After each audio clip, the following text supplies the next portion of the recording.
നമസ്കാരം. എന്തൊക്കെയുണ്ട് വിശേഷങ്ങൾ? എല്ലാവർക്കും സുഖം തന്നെയല്ലേ? ഞങ്ങളുടെ സുഖമായിരിക്കുന്നു.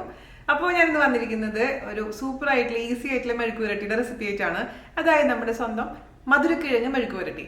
അപ്പോൾ ഒരുപാട് പേര് കഴിച്ചിട്ടുണ്ടാവും, പക്ഷെ ചിലവർ കഴിച്ചിട്ടുണ്ടാവില്ല. മധുരക്കിഴങ്ങ് എന്ന് പറയുമ്പോൾ നമ്മൾ എൻ്റെ വീട്ടിലൊക്കെ സാധാരണ രീതിയിൽ വെറുതെ പുഴുങ്ങി കഴിക്കാറുണ്ട്. പക്ഷെ ഈ മെഴുക്ക് പുരട്ടിയും സൂപ്പറാണ് കേട്ടോ. അപ്പോൾ ചോറിൻ്റെ കൂടെ കഴിക്കാൻ, വെറുതെ കഴിക്കാൻ വളരെ നല്ലതാണ്. എന്തായാലും നിങ്ങൾ തയ്യാറാക്കി നോക്കാൻ മറക്കരുതേ.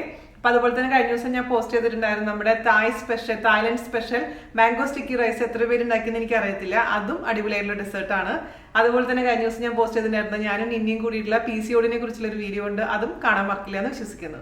അപ്പോൾ ഒട്ടും താമസിച്ചാൽ നമുക്ക് എങ്ങനെയാണ് രുചികരമായിട്ടുള്ള മധുരക്കിഴങ്ങ് മെഴുക്ക് പുരട്ടി തയ്യാറാക്കാം എന്ന് നോക്കിയിട്ട് വരാം. ഓക്കെ, അപ്പൊ നമുക്ക് മധുരക്കിഴങ്ങ് മെഴുക്ക് പുരട്ടി എങ്ങനെയാണ് തയ്യാറാക്കാമെന്ന് നോക്കാം. മധുരക്കിഴങ്ങ് പല വിധത്തിലുണ്ട്. ഇതാണ് ഞാനിപ്പോൾ ഉപയോഗിച്ചിരിക്കുന്ന മധുരക്കിഴങ്ങ്. ഇതിന്റെ പുറത്തൊരു ബ്രിക്ക് കളറും ഉള്ളിൽ വൈറ്റ് കളർ ആയിരിക്കും, ഒരു ക്രീം കളർ ആയിരിക്കും കേട്ടോ. അതേസമയം ചില മധുരക്കിഴങ്ങിന്റെ ഉൾവശം മഞ്ഞ കളറിലോ ഓറഞ്ച് കളിലോ ആയിരിക്കും. ഏതാണെങ്കിലും പ്രശ്നമില്ല. മധുരക്കിഴങ്ങ് എടുക്കുക. വളരെ നൈസ് ആക്കിയിട്ടാണ് ഞാൻ അരിഞ്ഞിരിക്കുന്നത്. ചെറിയ ചെറിയ പീസസ് ആയിട്ടാണ് അരിഞ്ഞിരിക്കുന്നത് കേട്ടോ. ഈ ഒരു സൈസായിട്ടാണ് ഞാൻ അരിഞ്ഞിരിക്കുന്നത്. അതേസമയം നിങ്ങൾക്ക് വലിയ പീസായിട്ട് വേണമെങ്കിൽ മുറിച്ചെടുക്കാം. അത് നമുക്കൊന്ന് കുക്ക് ചെയ്യണം. ഞാനിവിടെ ഒരു കുക്കറിലാണ് വേവിച്ചെടുക്കാൻ പോകുന്നത്. ഒരു കുക്കർ എടുക്കുക. അതിലോട്ട് നമുക്ക് ഈ മധുരക്കിഴങ്ങിന്റെ പീസസ് ഇട്ട് കൊടുക്കാം. ഈ മധുരക്കിഴങ്ങ് ആദ്യം തന്നെ ചെറുതാക്കി മുറിച്ചതിന് ശേഷം വെള്ളത്തിലോട്ട് ഇട്ട് വെച്ച് അതിൽ കുറച്ച് ഉപ്പും മഞ്ഞൾപ്പൊടി ഇട്ടിട്ടുണ്ടായിരുന്നു. കുറച്ച് നേരം ഒരു 10 മിനിറ്റ് നേരത്തോളം സോക്ക് ചെയ്തതിന് ശേഷം അതെല്ലാം വാഷ് ചെയ്തെടുത്ത് വെച്ചിരിക്കുന്ന മധുരക്കിഴങ്ങിന്റെ പീസസ് ആണ് കേട്ടോ ഇത്. ഇതിലോട്ട് നമുക്കൊരു അല്പം മഞ്ഞൾപ്പൊടിയും മുളക് പൊടിയും ഉപ്പും ചേർത്ത് കൊടുക്കാം. ജസ്റ്റ് ഒരു നുള്ളു മാത്രം മതി മഞ്ഞൾപ്പൊടി. അതേപോലെ തന്നെ ഒരു 1/4 ടീസ്പൂൺ മുളക് പൊടി, എരിവുള്ള മുളക് പൊടിയാണ്. ആവശ്യത്തിന് ഉപ്പ് ചേർത്ത് കൊടുക്കാം. അതുപോലെ തന്നെ വെള്ളം. അപ്പൊ നമുക്ക് ഇതിലോട്ട് ഇനി 1/2 ഗ്ലാസ് വെള്ളം ഒഴിച്ചു കൊടുക്കാം. പിന്നെ ഓരോ മധുരക്കിഴങ്ങിനനുസരിച്ചും കുക്കിംഗ് ടൈം വ്യത്യാസം ഉണ്ടായിരിക്കും കേട്ടോ. അതനുസരിച്ച് നോക്കുക. അപ്പൊ കുക്കറിൽ ചെയ്യണമെന്ന് ഒരു നിർബന്ധവും ഇല്ല. സാധാരണ പാത്രത്തിൽ അടച്ചു വെച്ചിട്ടും വേവിക്കാം, അല്ലെങ്കിൽ അവനിൽ വെച്ചിട്ടും നമുക്ക് കുക്ക് ചെയ്യാവുന്നതേ ഉള്ളൂ. നമുക്കിനി ഒരു വിസിൽ വന്ന ഉടനെ തന്നെ തുറക്കണം, അല്ലെങ്കിൽ ഓവറായിട്ട് അങ്ങ് വെന്തുടഞ്ഞു പോകാൻ ചാൻസ് ഉണ്ട് കേട്ടോ.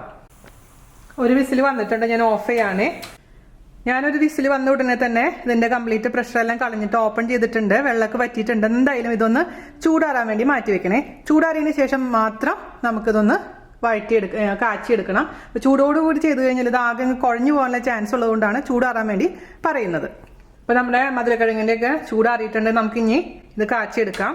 ഒരു കടായി അടുപ്പത്ത് വെക്കുക. അതിലോട്ട് നമുക്ക് വെളിച്ചെണ്ണ ഒഴിച്ചു കൊടുക്കാം. ആ വെളിച്ചെണ്ണ ഒന്ന് ചെറുതായിട്ട് ചൂടാവട്ടെ കേട്ടോ. ചൂടായിരിക്കുന്ന എണ്ണയിലോട്ട് നമുക്ക് ഒരു 10 ചെറിയുള്ളി, വലിയ ചെറിയുള്ളിയാണ്, അതുകൊണ്ട് 10 എണ്ണമാണ് എടുത്തിരിക്കുന്നത്, അല്ലെങ്കിൽ 15 ചെറിയുള്ളിക്ക് എടുക്കാം. ഈ ചെറിയുള്ളി ഇല്ലെങ്കിൽ നിങ്ങൾക്ക് സവാള പൊടിയായി അരിഞ്ഞത് ഉപയോഗിക്കാം. അതും കുറച്ച് കറിവേപ്പിലയും കൂടി ഇട്ട് കൊടുക്കാം. ഗ്യാസിന്റെ ബുദ്ധിമുട്ടൊക്കെ ഉണ്ടെന്നുണ്ടെങ്കിൽ ഇതിലോട്ട് നമുക്ക് 2 വെളുത്തുള്ളിയും നൈസാക്കി അരിഞ്ഞിട്ട് കൊടുക്കാം കേട്ടോ. ഇതൊന്ന് ചെറിയതായിട്ട് ഒന്ന് ഗോൾഡ് കളർ ആവട്ടെ, അതുവരെ നമുക്ക് വഴറ്റിയെടുക്കാം. ആ മധുരക്കിഴങ്ങിന്റെ ഉപ്പ് നോക്കണം. ഉപ്പ് കുറവാണെങ്കിൽ ഈ സമയത്ത് ഉള്ളിയിലോട്ട് ഉപ്പ് ചേർക്കാൻ മറക്കരുത്. അല്പം ഉപ്പും കൂടി ആവാം. നമ്മുടെ മധുരക്കിഴങ്ങിന് ചെറിയൊരു മധുരം ഉണ്ട്. സാധാരണ രീതിയിൽ മധുരം ഉണ്ടാവും, ചില മധുരക്കിഴങ്ങ് മധുരം ഉണ്ടാവില്ല കേട്ടോ. ഈ മധുരവും എരിവുമാണ് അതിൻ്റെ ഒരു ഉപ്പും കലർന്നൊരു ടേസ്റ്റാണ്, സൂപ്പറാണ്. ഇതൊന്ന് ചെറിയ ഗോൾഡ് കളർ ആവുന്ന വരെ ഒന്ന് വഴറ്റിയെടുക്കാം. അപ്പൊ നമ്മുടെ ചെറിയുള്ളിയുടെ ഒക്കെ കളർ ചെറുതായിട്ട് മാറാൻ തുടങ്ങിയിട്ടുണ്ട്. ഈ സമയത്ത് നമുക്ക് ഇതിലോട്ട് മുളക് ചതച്ചത് ഇട്ട് കൊടുക്കാം.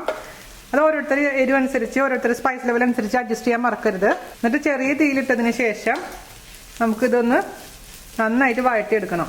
ഈ മുളകിന്റെ പച്ചമണൊക്കെ ഒന്ന് നന്നായിട്ട് മാറിയതിന് ശേഷം മാത്രം വേവിച്ച് വെച്ചിരിക്കുന്ന മധുരക്കിഴങ്ങിലോട്ട് ചേർത്ത് കൊടുക്കാം. അപ്പൊ ചിലവർ ഇതിൽ തേങ്ങ ഇടും. ഇതൊന്ന് റെഡി ആയതിനു ശേഷം ഇതിലോട്ട് കുറച്ച് തേങ്ങ ഇട്ടിട്ട് ഒന്ന് ഫ്രൈ ചെയ്തതിന് ശേഷം മധുരക്കിഴങ്ങ് നമുക്ക് ഇട്ട് കൊടുക്കാം. അപ്പൊ അത് തോരൻ പോലെയാവും. പക്ഷെ നമ്മളിത് മെഴുക്ക് പുരട്ടി ആയതുകൊണ്ട് തേങ്ങ ഉപയോഗിക്കുന്നില്ല കേട്ടോ. ചെറിയുള്ളിയുടെ അതുപോലെ തന്നെ നമ്മൾ ചേർത്തിരിക്കുന്ന മുളക് ചതച്ചതിന്റെയൊക്കെ പച്ചമണം മാറിയിട്ടുണ്ട്. ഒരു 5 മിനിറ്റോളം ചെറിയ തീയിൽ ഞാൻ വഴറ്റി കൊടുത്തിട്ടുണ്ടായിരുന്നു. നമുക്ക് ഇതിലോട്ട് ഇനി വേവിച്ച് വെച്ചിരിക്കുന്ന മധുരക്കിഴങ്ങ് ഇട്ട് കൊടുക്കാം. പതുക്കെ ഇളക്കി കൊടുക്കാം. എല്ലാ ഭാഗത്തേക്കും ഈ മുളക് ചതച്ചതും ഉള്ളി എത്തിയെന്ന് ഉറപ്പ് വരുത്തണേ. ഇപ്പോൾ സ്പൈസ് ലെവൽ ഇത്ര ഇഷ്ടമില്ലാന്നുണ്ടെങ്കിൽ 1 ടീസ്പൂൺ ഇട്ട് കൊടുത്താൽ മതിയോ കേട്ടോ.